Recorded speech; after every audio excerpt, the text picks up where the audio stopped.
Hello guys. अब मैं बता देती हूँ इंट्रोडक्शन। वांग जी जो कि इस समय 32 साल का है और विंग से बिल्कुल भी उसका लेना देना नहीं है। विंग के बारे में वांग जी कुछ नहीं जानता और ना ही ये पहली नज़र का प्यार है। तो अब हम वांग जी पे आ जाते हैं। वांग जी और उसके एक अंकल हैं और उसके एक भैया हैं, ये तो हर कोई जानता और इस स्टोरी में बिल्कुल यही है। अब आ जाते हैं विंग के पास। विंग जो कि एक 18 साल का लड़का था जब उसकी एक मैरिज हो चुकी थी मियाँ से, और ये उसकी एक अरेंज मैरिज थी जो उसकी फैमिली मेम्बर ने करवाई थी, क्योंकि बीइंग एक नंबर का निठल्ला निठल्ला और आलसी निकम्मा एक नंबर का जिद्दी इंसान है, जिसको किसी भी काम को कहने के लिए कहो और उसका मन नहीं करने का तो कोई भी आ जाए उससे वो काम नहीं करवा सकता है। बीइंग ने मियाँ से शादी भी इसलिए की थी, ये एक में अरेंज मैरिज थी और फिर बीइंग को पता था मियाँ की फैमिली बहुत ही रिच है और रिच होने की वजह से ही बीइंग ने मियाँ से शादी की थी। मियाँ से शादी करने का रीज़न ये था मियाँ की फैमिली ने बीइंग के सामने कुछ शर्तें रखी थी। बीइंग को उनके साथ रहना होगा, वे घर से बन के और उनकी हर बात माननी होगी। बीइंग ने उस समय सोचा था कि उसे आराम से ऐश की ज़िंदगी मिल रही है तो क्या करना है काम वाम का, और हाँ बस थोड़ी बहुत चापलूसी तो करनी होगी तो कर लेगा। बीइंग यही सोचकर मान गया था और बीइंग ने इसी तरह से 18 साल की उम्र में ही शादी कर ली थी। बीइंग जो कि ना कोई बिजनेस संभालता है ना कुछ और हाँ सबसे बड़ी बात बीइंग पढ़ाई करता है। पढ़ाई करने के साथ साथ बीइंग जो नंबर लाता है वो सिर्फ पासिंग नंबर होते हैं, जो बीइंग को सिर्फ और सिर्फ एक अच्छी खासी डिग्री लेने में हेल्प कर रहे हैं। बाकी बीइंग की पढ़ाई से कोई लेना नहीं है। बीइंग के कोई दोस्त नहीं है क्योंकि बीइंग इतना फ्री नहीं रहता। बीइंग आलस से भरा हुआ है, उसे सिर्फ दो ही काम पसंद है, एक गेम फ़ोन चलाना, उसमें गेम खेलना और प्लस आराम फरमाना। बीइंग के ना कोई दोस्त है और ना किसी दोस्त से लेना देना, बस बीइंग के दो कजन सिस्टर एंड ब्रदर हैं जो कि जंगछा और यानली हैं। और वो कजन ब्रदर सिस्टर इसलिए हैं क्योंकि बीइंग की जो मॉम होती उनकी पहले डेथ हो चुकी मॉम डैड की। बीइंग की जो मॉम डैड है उनके मॉम की जो बहन थी वो मैडम यू है और मैडम यू ने ही बीइंग को पाला पोसा है उसके 18 साल तक होने तक। बट 18 साल के बाद बीइंग के लिए रिश्ता आया था, एक्चुअली वो बीइंग के लिए रिश्ता नहीं आया तो बीइंग के फैमिली में रिश्ता था, मतलब कि मैडम यू के पास। तो मैडम यू ने जिंग छा से पूछा था और जिंग छा ने मना कर दिया था कि वो ऐसा कुछ नहीं करेगा, वो किसी घर में जाए नहीं बनेगा। और बीइंग जिसे सिर्फ और सिर्फ अपने खाने पीने और आराम से मतलब था तो बीइंग मान गया था और इसीलिए मैडम यू ने बीइंग की शादी करवा दी थी मियाँ से। और मियाँ की फैमिली चाहती थी कि बीइंग एक घर जमाई बने, तो बीइंग मान भी चुका था, तो इसलिए मियाँ और बीइंग की शादी हो जाती है। पूरे 6 साल बाद मैडम यू को पता चलता है कि बीइंग की फैमिली जो कि ससुराल था उससे बीइंग को निकाल दिया गया है, वो भी मियाँ के साथ। मियाँ और बीइंग एक साथ रहने लगते हैं, बट ये सब एक साल ही चलता है और एक साल बाद मियाँ जो कि बहुत ज़्यादा बीइंग से तंग आ चुकी थी और बीइंग की इन हरकतों से बहुत ही ज़्यादा टॉर्चर हो चुकी थी, इसलिए मियाँ बीइंग को छोड़ना चाहती थी। बट बीइंग को मियाँ छोड़ने के लिए कहती भी थी, तलाक के लिए भी कहती थी, बट बीइंग जो था वो जिद्दी था इंसान, उसे तो कोई लेना देना नहीं था बाकी सब चीज़ों से, और इस शादी को भी उसने इसीलिए किया था। तो फिर मियाँ चाह कर भी बीइंग को तलाक नहीं दे पा रही होती क्योंकि उन लोगों का कॉन्ट्रैक्ट मैरिज हुई थी जिसमें बीइंग जब तक कि बीइंग ना चाहे तब तक मियाँ भी बीइंग को तलाक नहीं दे सकती, और यही दिक्कत थी बीइंग के और मियाँ की मैरिज में। मियाँ जो कि 7 साल से बीइंग को ये टॉर्चर सह रही थी। मियाँ जो कि बीइंग के साथ इंटीमेट नहीं हुई थी क्योंकि मियाँ और बीइंग के बीच में ऐसा कोई रिश्ता बना ही नहीं था। तो फिर बीइंग और मियाँ इसी वजह से और भी ज़्यादा दूर रहने लग गए थे, और एक दिन बीइंग को कुछ ऐसा पता चलेगा जिसके बारे में बीइंग सोचा भी नहीं था, क्योंकि मियाँ ने बीइंग को उसके घर से बाहर निकाल दिया था और इस समय बीइंग घर से बाहर था और बीइंग को ऐसा लग रहा था कि मियाँ ने हर बार की तरह किया, जैसे कि मियाँ हर बार बीइंग से जब गुस्सा होती थी तो उसे घर से बाहर निकाल देती थी, और बीइंग को भी इस समय यही लग रहा था कि मियाँ ने शायद उसे गुस्से में बाहर निकाल दिया और कुछ समय बाद वो उसे अंदर बुला लेगी। यही समझ कर बीइंग बाहर अपने फ़ोन में घर के बाहर बैठे बैठे गेम खेल रहा था और मियाँ के बाहर आने का इंतजार करता है। बार बार गेट भी खटखटा था बट मियाँ गेट खोलती नहीं। ऐसी बारिश हो रही थी और बीइंग इसी तरह से ठंड में काँप रहा था। फिर बीइंग अपना फ़ोन जो कि बंद हो चुका था इसलिए उसे छोड़ता है, और उसके बाद मियाँ के लिए बाबा गेट खटखटा रहा था। मियाँ बाहर आती है एक बार और कहती है कि तुम्हें समझ में नहीं आता, मैं तुम्हारे साथ नहीं रहना चाहती हूँ और तुम मुझे तलाक क्यों नहीं देते। जिस पर बीइंग कहता है बट मैं तुम्हें तलाक क्यों दूंगा, मुझे तो कोई प्रॉब्लम नहीं हो रही। इस पर मियाँ कहती बट मुझे बहुत प्रॉब्लम हो रही है, और ये कहकर मियाँ चले जाती है। मियाँ के अंदर चले जाने के बाद कुछ समय बाद एक आदमी बहुत ही बढ़िया गाड़ी के साथ वहाँ पर आता है और मियाँ का गेट खटकाता है, बट मियाँ गेट नहीं खोलती। इसी तरह से करीबन 15 मिनट हो जाते हैं और मियाँ ने गेट नहीं खोला था। तभी विंग खुद ही बोल देता है वो गेट नहीं खोलेगी, वो मुझसे नाराज़ है और अभी आपको जो भी काम है आप जा सकते हो। इस पर आदमी एक कॉल करता है, तभी मियाँ गेट खोलती है और विंग को देखती है और साथ में उस लड़के को भी। तभी मियाँ जाती है और उस लड़के को गले लगाती है और गले लगाने के साथ कहती है हबी आप आ गए। और ये बात सुनकर विंग कहता है बट मैं तुम्हारा हबी हूँ वो नहीं, और वैसे भी तुम इस लड़के के साथ इतना क्यों चिपक रही हो। जिस पर मियाँ कहती है हम कभी चिपके, तो फिर मैं ज़ाहिर सी बात है किसी और से ही चिपकूँगी। और वैसे भी मैं तुमसे प्यार नहीं करती, बस मेरी और तुम्हारी एक फोर्स मैरिज थी। मैं तुमसे बिल्कुल भी पसंद नहीं करती थी। वो तो मेरे पेरेंट्स चाहते थे कि अगर मैं तुमसे मैरिज नहीं करूँगी तो वो मुझे अपनी जायदाद से बाहर निकाल देते, और मैं भी तो उनकी जायदाद का थोड़ा हिस्सा लेना चाहती थी। और इसीलिए मगर मेरे फैमिली वालों ने मेरे सामने एक शर्त रखी थी कि मुझे तुमसे मैरिज करनी पड़ेगी। उन्हें लगा था कि मैं तुमसे मैरिज करने के लिए नहीं मानूंगी, मगर मैंने उनकी बात मान ली और तुमसे मैरिज कर ली। और हमारी शादी के करीबन 6 साल बाद उनने मेरे नाम की प्रॉपर्टीज़ मुझे दे दी, और इसी वजह से मैं उस घर को छोड़कर आना चाहती थी, और इसीलिए मैं और तुम उस घर को छोड़ के इस घर पे आ गए। बट मैंने तुम्हें ये बताना ज़रूरी नहीं समझा कि मेरी फैमिली ने मुझे निकाला नहीं है, ना कि मैं उस घर को खुद छोड़ के आई हूँ। और हाँ, तुम्हारे जाने के बता दूँ, अब हमारी मैरिज के 7 साल हो गए। और तुम्हें एक और बात बता दूँ, ये मेरा बॉयफ्रेंड था पूरे 7 सालों से, और अभी भी है। और अब मैं इसके बच्चे की माँ हूँ, और तुम्हारे से मैं तलाक लेना चाहती हूँ और इस आदमी से शादी करना चाहती हूँ। तो तुम्हारे लिए अच्छा होगा कि अंदर चलो और मुझे तलाक के कागज में साइन कर दो। इस पर बीइंग भी मान जाता है, क्योंकि वो एक ही बच्चे की लाइफ बर्बाद नहीं करना चाहता था, और इसीलिए बीइंग मान गया था। बीइंग अंदर जाता है और उनका कागज जो होता है उस पर साइन करता है। साइन करने के साथ बीइंग और भी कुछ करता है। बीइंग जाता है अपने रूम में, वहाँ से अपने कपड़े लेता है और कुछ पैसे लेता है, और जो भी जरूरी सामान होता है वो सब ले लेता है। तभी बीइंग अपने रूम से बाहर आता और मियाँ में से कहता है कि मैं थोड़ी टाइम के लिए रुक जाऊँ, पानी बरस रहा है ना, मैं बाद में चले जाऊँ। तो मियाँ में कहती नहीं, कोई ज़रूरत नहीं है, अभी तुम्हारा घर नहीं है और वैसे तुम मुझे तलाक दे चुके हो। तो बीइंग कहता है ठीक है। तो फिर बीइंग एक रेनकोट लेता है, अपने कपड़े तो पहले ही चेंज कर चुका था, एक रेनकोट लेता है। रेनकोट के साथ बीइंग पूरी तरह से पैकिंग करके आराम से उस घर से निकल जाता है। मियाँ बीइंग के बाहर जाते ही एकदम से गेट बंद करती, और अब कहती है ये बीइंग नाम की बला मेरे ऊपर से उतर गई, बट अब किसके सर जाके पड़ेगी, इससे मुझे कोई लेना देना नहीं है। बीइंग जो कि अब चल रहा होता है और चलते चलते बीइंग काफ़ी दूर आ गया था। वो थोड़ा दूर और आके एक होटल में पहुंचने ही वाला था, उससे पहले बीइंग का एक्सीडेंट होता है। और इसमें बीइंग जो कि होता है उसको सिर में चोट लगती है, और इस वजह से वो उस गाड़ी के आगे जाके गिर जाता है। और जब गाड़ी देखता है बीइंग की इतनी बड़ी आलीशान गाड़ी है, तो बीइंग कहता है लो, लगता है मेरे रहने का ठिकाना मिल गया। और बीइंग जानबूझकर जो कि गिरा ही था ऐसा दिखाता है कि वो बेहोश हो गया। और तभी उस गाड़ी में से एक आदमी निकलता है जो कि बीइंग को देखता है, उसे बीइंग को उठाने की कोशिश करता है, बट वो आदमी देखता है बीइंग नहीं उठ रहा है। तो फिर वो आदमी बीइंग को उठाता है और अपनी गाड़ी में उठाता है, साथ में बीइंग के सामान को भी अपनी गाड़ी में रख लेता है। वो आदमी समझता है शायद ये आदमी यहाँ पे स्टे करने के लिए आने वाला था। तो फिर बीइंग का सामान लेके पहले तो बीइंग को एक हॉस्पिटल में लेके जाता है गोद में उठा के, और फिर जब हॉस्पिटल में दिखाता है तो वो कहता है इन्हें कुछ नहीं हुआ, बस इन्हें नॉर्मली चोट लगी है और दोस्त चक्कर वक्कर आ गए होंगे तो ये गिर गए होंगे, ऐसे ही डॉक्टर बता देता है। तो वो आदमी कहता है तो इसका क्या करूँ। आदमी अपने मन में सोच रहा होता है, तभी बीइंग जो कि होश में आता है। बीइंग होश में आता क्या, वो तो होश में होता है बट दिखाता है कि वो होश में आ रहा है। होश में आते हुए अपने आप को दिखाता है और उस आदमी को देखने लगता है। जब बीइंग उस आदमी को देखता है कहता है लगता है गाड़ी के साथ साथ आदमी बहुत हैंडसम है, लगता है अब मुझे लगता है ज़िंदगी भर के रहने का ठिकाना मिल ही चुका है। बीइंग ये सब सोच रहा होता है, तभी उस आदमी की तरफ देखता और कहता है मैं यहाँ क्या कर रहा हूँ। बीइंग इधर उधर देखता है और कहता है ओह ये हॉस्पिटल है, इसका खर्चा कौन देगा। बीइंग तेज से बोलता है ओह नो, मेरा मेरा कितना सारा खर्चा चलेगा। इस पर वो आदमी कहता है नहीं चलो मैं दे दूँगा, वैसे भी तुम्हारी टक्कर मेरी गाड़ी से हुआ था तो मैं तुम्हारा खर्चा दूँगा। फिर बीइंग कहता है मेरे इलाज का खर्चा कौन देगा, इतने टाइम तक जब तक मुझे चोट लगी हुई, मेरा मरहम पट्टी का पैसा कौन देगा, मेरे खाने पीने का पैसा कौन देगा, ओह नहीं मेरा ध्यान कौन रखेगा, सबसे बड़ी बात तो मैं भूल ही गया था। ऐसा कहते हुए बीइंग ये सब बोल रहा होता है बीइंग। तभी वो आदमी कहता है तुम्हें ज़्यादा बड़ी चोट नहीं लगी, बट अगर तुम चाहते हो तुम जब तक ठीक नहीं हो जाता तो तुम मेरे घर रह सकते हो। ये बात सुनने की देरी थी और बीइंग के मन में लड्डू फूट रहे होते हैं। तभी बीइंग कहता है अच्छा ठीक है तो मैं अब आपके साथ रहूँगा, है ना, आपने बात पक्की कर ली ना। बीइंग की ये बात सुन के वो आदमी कहता है हाँ इसमें कौन सी बड़ी बात है। वो आदमी ऐसे ही सोच कर बोल देता है। तभी बीइंग कहता है ठीक है तो हम साथ में रहने वाले हैं, ठीक है। तो अभी मेरी छुट्टी होगी या बाद में मुझे यहाँ से डिस्चार्ज कब मिलेगा। जिस पर वो नर्स पास में जो खड़ी होती है वो कहती है तुम्हें डिस्चार्ज अभी मिल जाएगा 1 घंटे बाद, ये जो चढ़ी हुई है तुम्हारे पास इसको देख लो और अपने अंदाजा लगा लो तुम्हें कब डिस्चार्ज मिलेगा। जिस पर वो बीइंग भी मान जाता है और ड्रिप को देख रहा होता है, फिर उस आदमी को देख रहा होता है। तभी बीइंग कहता है अपना नाम तो बता दो, अभी तक हमारे बीच में जानकारी नहीं हुई, वैसे भी अब मैं तुम्हारे घर में रहने वाला। जिस पर वो आदमी कहता है मेरा नाम बांगजी है, लान बांगजी। जिस पर बीइंग कहता है ओ वो लान कंपनी के मालिक के बेटे। जिस पर वो आदमी कहता है हाँ बट अब मैं वहाँ का सीईओ हूँ ना कि मालिक का बेटा।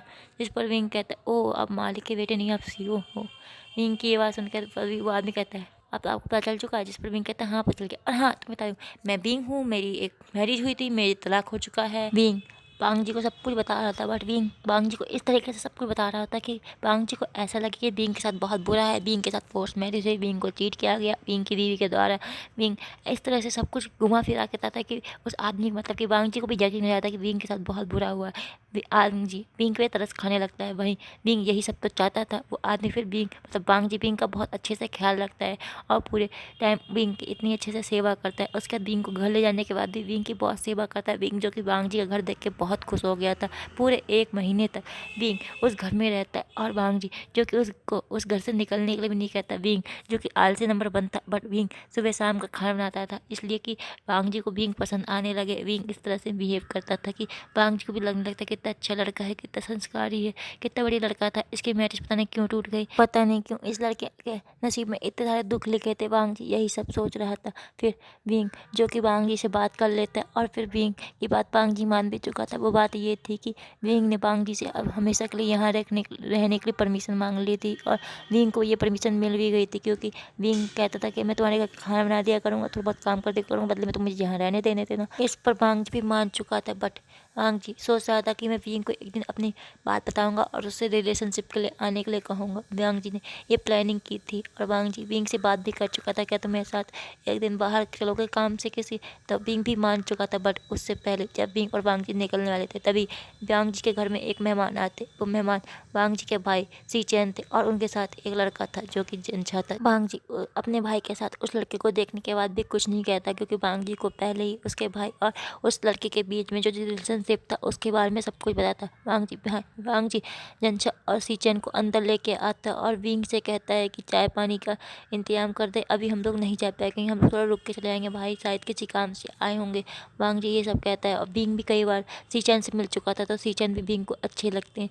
तो फिर बिंग जाके 2 कप चाय वाय बना के लेके आता है और उसके बाद लेके आने के बाद जैसे ट्रे रखता है और देने लगता है, तभी बिंग सी चैन के साथ खड़े लड़के को देखता है जो कि जनछा था और जनछा को देखने के बाद बिंग एक गल्प करता है और कहता है, बिंग कुछ कहता है उससे पहले इस बांग जी और सी चैन के सामने जियांगचन ही बोलता है, तुम यहाँ, लगता है ओ 1 महीने से तुम यहाँ थे और हम लोग तुम्हें ढूंढ रहे थे, बेवकूफ़ इंसान, तुम्हारी जब तलाक हो ही चुका था तो तुम्हें हमारे साथ नहीं रहने के लिए आना चाहिए था। इस पर बांग जी और सी चैन बिंग और जनछा को देख रहा होता, तभी बिंग कहता है वो मेरी तबीयत ख़राब थी और मेरे साथ वो सब कुछ हो गया था।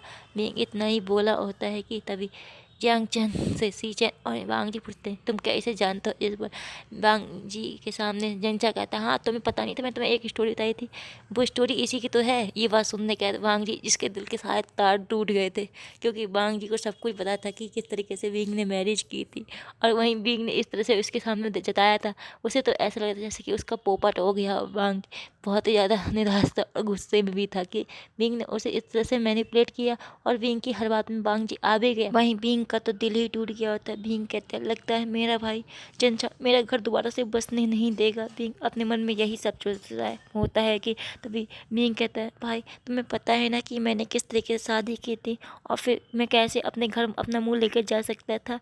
वैसे भी मैं अपनी मॉम डैड से, तुम्हें पता है ना मैंने किस तरह से बिहेव किया था। अपने मॉम डैड को मेरे इस बारे में पता चलता था, उन्हें कितना बुरा लगता है। बिंग इसी तरह से बहाने मारने लगता है और ये बातों में फिर से बांग जी आ जाते हैं, बल्कि सी चैन उसकी बातों में बहुत कम आए होते हैं, जैसे कि 10%, बट बांग जी जो पूरी तरह से 100% बिंग की बातों में आ जाता है। और फिर बांग जी फिर से सोचने लगता है, देखो कितना अच्छा लड़का था, इसको बुरा लगा उसकी बातों का कि उसने ऐसे अपने पेरेंट्स के साथ कैसे बात की और वो इस तरह से बिहेव कैसे कर सकता है। अपनी पेरेंट्स की मर्जी से शादी करता तो कैसा रहता, बट उसने तो सिर्फ और सिर्फ लालच में आके शादी की थी और उसके बाद उसके साथ ये सब कुछ हुआ। इस बात का इसे अफसोस है और इसीलिए अपनी फैमिली के पास जाने के बारे में नहीं सोच रहा है। बिंग कितना अच्छा है, बांग जी के दिमाग में फिर से बिंग बहुत अच्छा है, बहुत अच्छा है, ये सब गूंजने लगता है। वहीं बिंग देख रहा होता है कि बांग जी सच में उससे प्यार करता है और बिंग को भी ये सब अच्छा लग रहा होता है। बिंग को लगता है कि शायद मुझे भी बांग जी से प्यार हो चुका और इसीलिए मैं बांग जी के साथ रहना चाहता हूँ। वहीं जियांगचन और सी चैन भी देख रहे होते हैं कि इन दोनों के बीच में क्या चल रहा है। तभी जियांगचन खुद ही बोल पड़ता है, बांग जी क्या तुम बिंग से मैरिज करोगे। बांग जी ने जैसे ही सी चैन और जियांगचन के मुँह से ये सुना, बांग जी एकदम से हाँ में जवाब देता है। वहीं जैसे ही वांग जी का जवाब विंग सुनता है, विंग खुश हो जाता है और विंग भी मुंह फट की तरह बोलता है तो ठीक है फिर मैं भी राजी हूँ। और ये बात सुनकर जब जियांगचन और सीचन ये बातें सुनते हैं तो जियांगचन और सीचन दोनों ही हंसने लगते और फिर थोड़ी देर बाद जियांगचन और सीचन कहते हैं एक्चुअली मैं हम तुम्हें बताने आए थे कि हम लोग 1 महीने बाद शादी कर रहे हैं, क्या तुम लोग भी उस दिन मैरिज करना चाहोगे। विंग कुछ बोलता है उससे पहले ही वांग जी के मुंह से निकलता है हाँ हाँ बिल्कुल। और ये बात सुन के विंग फिर हंसने लगता है, कहता है देखो अब वांग जी को भी जल्दी होने लग गई है, सी चैन बोलते हैं। तभी वांग जी कहता है भैया अब देखो मैं 32 का हो चुका हूँ तो अब शादी नहीं करूँगा तो कब करूँगा। वांग जी के मुँह से ये बात सुनकर सी चैन कहते हैं ओह तुम्हें अब होश आया कि तुम 32 के हो चुके हो, पर तुम्हें पता है तुम्हारे भाई की भी एज निकली जा रही है तो हमें जल्द से जल्द मैरिज कर लेनी चाहिए। तो हमारी 1 महीने बाद मैरिज है। तो वांग जी और विंग कहते हैं हाँ ठीक है 1 महीने बाद। वांग जी, विंग, सी चैन और जियांगचन चारों अब डबल डेट पे जाते हैं और पूरा डिनर एंजॉय करते हैं। डिनर के बाद वांग जी और सीचन अपने अपने घर निकले, वहीं विंग, वांग जी और सीचन और जियांगचन अपने अपने घर चले जाते हैं। उसके करीब 1 हफ्ते बाद विंग और वांग जी फिर से घूमने के लिए निकलते हैं। इस बार सीचन और जियांगचन अपने अलग अलग निकले थे बट दोनों फिर से मिलते हैं और दोनों फिर से एक साथ डबल डेट इंजॉय करते हैं। सुबह से लेकर शाम तक वो लोग इसी तरह से अपना संडे का डे आउट कंप्लीट करते हैं। वांग जी, विंग, सीचन और जियांगचन फिर से अपने अपने घर चले जाते हैं। इसी तरह से पूरे 1 महीने वो लोग खूब अच्छे से इंजॉय करते और खूब सारी शादी की शॉपिंग भी करते हैं। दोनों ही कपल ने डेस्टिनेशन चर्च रखा था मैरिज का और वही साथ में मैरिज करने वाले थे। विंग, वांग जी और सीचन, जियांगचन बहुत ज़्यादा खुश थे। इसी तरह से उनका 1 महीना कंप्लीट हो चुका था। 1 महीने बाद दोनों चर्च पे थे बट अभी सीचन और जियांगचन, वांग जी और विंग वेडिंग के लिए तैयार होते। कुछ समय बाद दोनों कपल प्रीस्ट के सामने स्टेज पर खड़े होते। प्रीस्ट दोनों को ही प्रॉमिस लेने के लिए कहता है जिस पर दोनों ही कपल आई डू में जवाब देते और इसी तरह से प्रीस्ट उनकी मैरिज को सील करने के लिए उन्हें किस करने के लिए कहता है जिस पर वांग जी विंग के माथे पे किस करता है। वहीं जैसे ही वांग जी विंग के माथे पे किस करता है, पी का मुंह जो कि पूरी तरह से फूल चुका था और ऐसा लग रहा था जैसे उसे बहुत ही ज़्यादा सैड फील हो रहा है। वहीं फिर विंग एक चीयरफुल स्माइल करता है और वांग जी को अपनी तरफ खींचता है और उसके लिप्स पे एक डीप किस करता है। वहीं सीचन और जियांगचन जब विंग का ये बोल्ड एक्शन देते हैं तो उन्हें भी याद आता है कि उन्हें भी अब किस करके अपनी मैरिज को सील करना है। तो दोनों ही कपल अब एक दूसरे को किस करने लग जाते हैं। विंग, वांग जी, सीचन और जियांगचन दोनों ही कपल एक दूसरे को किस कर रहे थे और किस खत्म होने के बाद दोनों ही कपल हाँप रहे होते हैं जैसे कि उन लोगों ने अपनी सांस रोक रखी थी। वांग जी, विंग, सीचन और जियांगचन उनकी मैरिज कंप्लीट हो गई थी और इसके बाद जियांगचन अपने हस्बैंड को लेके अपने पेरेंट्स से मिलाने के लिए जाता है। वहीं विंग भी अपने पेरेंट्स के पास जाता है। जियांगचन, विंग, सीचन और वांग जी एक साथ अंकल आंटी मतलब कि विंग के अंकल आंटी और जियांगचन के मम्मी पापा, बट विंग भी है उन्हें अपनी मम्मी पापा ही समझता है और कहता भी तो इस समय वो दोनों के मम्मी पापा। ठीक है, अगर कन्फ्यूजन हो रही हो तो बता देती हूँ। दोनों ही कपल अपने पेरेंट्स के आशीर्वाद लेते हैं और अंकल कुरैन भी वहीं पे थे और उनका भी आशीर्वाद दोनों ही कपल ले लेते। इसके बाद वांग जी अपने पेरेंट्स मतलब कि अंकल को देखते हैं और उनसे बातें करने लगते हैं। वहीं सीचन भी अब बाकी गेस्टों को संभालने लगते हैं और बीइंग जो कि अब अपनी ही शादी में बोर होने लग गया था तभी उसका ध्यान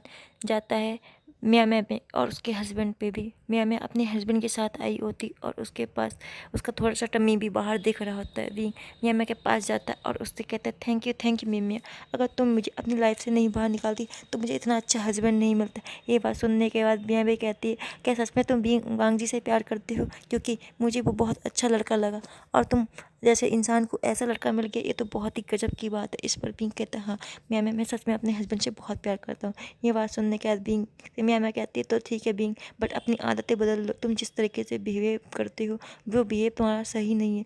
वैसे भी अब तुम किसी से और से मैरिज कर चुके हो, शायद तुम उसके साथ खुश हो और इसीलिए शायद तुम इतना ज़्यादा चहक भी रहे हो।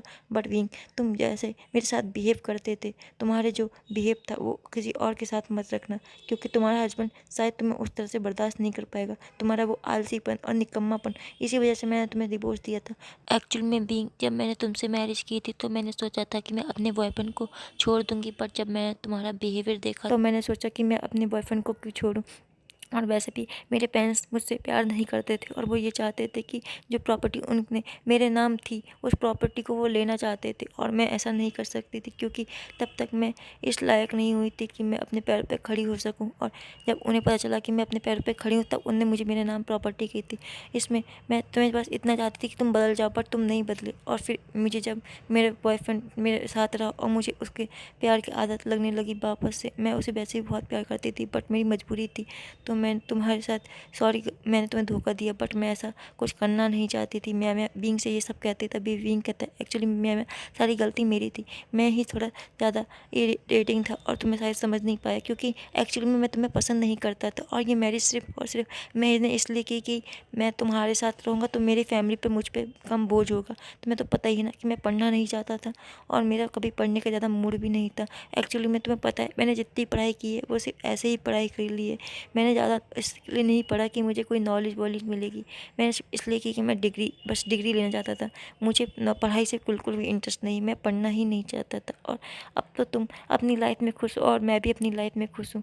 बीइंग की ये बात सत्य सुनकर बीइंग से मैं कहती ओ ठीक है कोई बात नहीं। और तभी मियाँ का ध्यान पीछे जाता है। मियाँ कहती है बीइंग बट तुम्हारे प्रॉब्लम है एक। वो कहता है क्या? बीइंग से मियाँ कहती है अपने पीछे देखो, तुम्हारा हस्बैंड गुस्सा लग रहा है, शायद वो तुम्हें मेरे साथ देख के जेलस हो रहा है। बीइंग ये बात सुनता और कहता है अच्छा जेलस हो रहा है, कोई बात नहीं, मैं उसका जेलस को बाद में देख लूँगा। और फिर बीइंग पीछे मुड़ता और सीधे वांग जी के पास जाता और उसे हक करता और साथ में उसके एक चेक में किस करता है। जैसे ही वांग जी को विंग ऐसा करता है, वांग जी शर्माने लगता है। तभी विंग वांग जी के साथ ही अपने पेरेंट्स के पास जाता है और उन्हें एक अलग जगह पे लेके जाता है और उनसे बातें करने लगता है। तभी विंग कहता है मॉम डैड सॉरी, बट मैं आपको पता है ना कि मेरा दिमाग उल्टा खिसका हुआ है और इसी वजह से शायद मैंने उसमें जल्दबाजी में मैरिज करना सही समझा अपनी 18 साल की उम्र में। तो आप इस बात से बुरा मत मानना और आप अपने इस बच्चे को माफ़ कर देना। ये बात विंग अपने पेरेंट्स से बोल रहा होता है। तभी विंग से उसकी मॉम डैड कहते हैं बेटा तुम्हें पता है तुम पूरे 7 साल से हमारे पास नहीं आया, हमें कितना बुरा लग रहा था। तुम तो हमें कॉल भी कभी कभार करते थे, पता नहीं तुम्हें क्या हो रखा था, तुम हमें बताते भी नहीं थे। अब पूरे 1 साल से तुम अपनी वो तुम्हें तुम्हारे घर वालों से निकाल दिया गया था और तुमने ये बात भी हमें बताना ज़रूरी नहीं समझा। हम बहुत ज़्यादा परेशान हो गए थे जब हमें पता चला था कि तुम्हारी मियाँ वाइफ ने तुम्हें तलाक दे दिया और तुम अकेले कहाँ रह रहोगे, हम ये सोच रहे थे। अब पूरे 1 महीने से तुम कोई अता पता नहीं था। हम तो तुम्हारे लिए रिपोर्ट लिखवा चुके थे बट फिर भी तुम मिले नहीं। जिस पर विंग कहते हैं वो मैं अपने घर से निकला ही नहीं था ना, इसी वजह से मुझे पुलिस पकड़ नहीं पाई होगी और ना ढूंढ पाई होगी। जिस पर विंग की मॉम डैड कहते बेटा आपसे ऐसी गलती मत करना और वैसे भी तुम्हें इतना अच्छा हस्बैंड मिला है, तुम इसके साथ खुशी खुशी रहना। इस पर विंग कहता ठीक है मॉम डैड। एंड फिर वांग जी के पास विंग देखता और एक जोर से किस करता है वांग जी के गालों पे और वांग जी से कहता है I love you my husband. ये बात सुनने के बाद वांग जी शर्माने लगता है। वहीं वांग जी को शर्माता हुआ देख कर विंग कहता है लो इसके मुँह से तो अब आई लव यू टू सुनना मुश्किल है। और विंग यही कहता है और उसके बाद विंग वांग जी सी चैन और जियांग अपनी अपने मैरिज के बाद अब फर्स्ट नाइट वेडिंग के लिए अलग अलग डेस्टिनेशन पर चले जाते हैं हनीमून मनाने के लिए। हेलो गाइस, तो ये स्टोरी का एंड था। इस तरीके से ये वन शॉट स्टोरी कंप्लीट होती है और इसमें टॉप कौन है बॉटम कौन है ये आप सोचते रहना, क्योंकि मैंने इसमें किसी को भी टॉप और किसी को भी बॉटम बनाने की कोशिश नहीं की है। अब आ जाते हैं स्टोरी पे। मुझे आपसे दो बात करनी थी। एक बात तो ये थी कि मुझे एक इंटीमेसी की जगह दूसरा शब्द बताओ, क्योंकि इंटीमेसी मुझे बहुत ज़्यादा अजीब और थोड़ा ऑकवर्ड फील करवाता है। और जो मुझे पता है मैं बहुत ज़्यादा सेमलेस बातें कर देती हूँ बट फिर भी बता देना तो अच्छा रहेगा। और दूसरी बात ये है कि मेरे घर में पहली बात एक गेस्ट आई हैं जो मुझे फ़ोन पे बिल्कुल भी टिकते हुए देखना पसंद नहीं करती। अब आ जाते हैं तीसरी बात पे, वो है कि मुझे एक बात समझ में आई कि मेरी स्टोरी में कुछ कमियां थी और अब वो कमियां सोचने में मुझे इतना टाइम लग गया कि मैं अब इस स्टोरी का पार्ट लेके आ रही हूँ, क्योंकि मैंने इस स्टोरी को पहले रिकॉर्ड कर लिया था बट मैं सोच रही थी कि मैं इसे ऐसे ही भेज दूँ या नहीं या इसमें कुछ चेंजेस करूँ। तो मैंने इसमें कोई चेंजेस नहीं किए और इसे इसी तरह से बनाया। बट मैं अगली को स्टोरी लाते समय पूरा इस बात का ध्यान रखूँगी कि ये स्टोरी थोड़ी सी सैड हो और थोड़ी सी हैप्पी हो, क्योंकि आप लोगों को शायद मेरी पूरी हैप्पीनेस पसंद नहीं है। तो थोड़ी घुमा फिरा के स्टोरी को लेके आने की कोशिश करूँगी। एंड आप लोग मेरे लिए मोटिवेट करने के लिए बहुत सारे लाइक एंड कमेंट करना, जिससे कि मैं मोटिवेट हूँ और मैं स्टोरी ला सकूँ। बट गाइस अभी तो आप लोगों को मेरी स्टोरी का वेट करना पड़ेगा, क्योंकि मेरी गेस्ट इतनी जल्दी नहीं जाने वाली और उनके सामने मैं फ़ोन बिल्कुल नहीं चला सकती। तो गाइस अगर आपको मेरी ये स्टोरी पसंद आए तो लाइक कमेंट एंड सब्सक्राइब करना। और गाइस मैं अभी कुछ और भी कहना चाहती थी बट आप इस बार खुश हो जाओगे, क्योंकि मैं ज़्यादा पका नहीं रही हूँ, क्योंकि मेरे घर में मेरी गेस्ट आई हैं जो कि आपको पता ही चल चुका है क्या है। तो मैं आ जाती हूँ अब सीधे बात पे कि आप लोग मुझे थैंक यू यार, आप लोगों ने मुझे इतना सपोर्ट किया है। एंड जब आप लोग मुझे कमेंट करते हो, और आप में से कुछ लोग जिनके कमेंट मुझ पे हमेशा आते हैं और उन कमेंट को सुन के मेरा दिल खुश होता है। बट यार, जब आप लोग इतने कमेंट करते हो तो जब स्टोरी सुना करो, चाहे कभी भी सुन रहे हो बट कमेंट कर दिया करो। तो गाइस, आप लोग के कमेंट का मैं इंतज़ार करूँगी, लाइक का भी इंतज़ार करूँगी, सब्सक्राइब का भी इंतज़ार करूँगी। तो गाइस, आज के लिए इतना ही, पकाते हुए बाय बाय गाइस।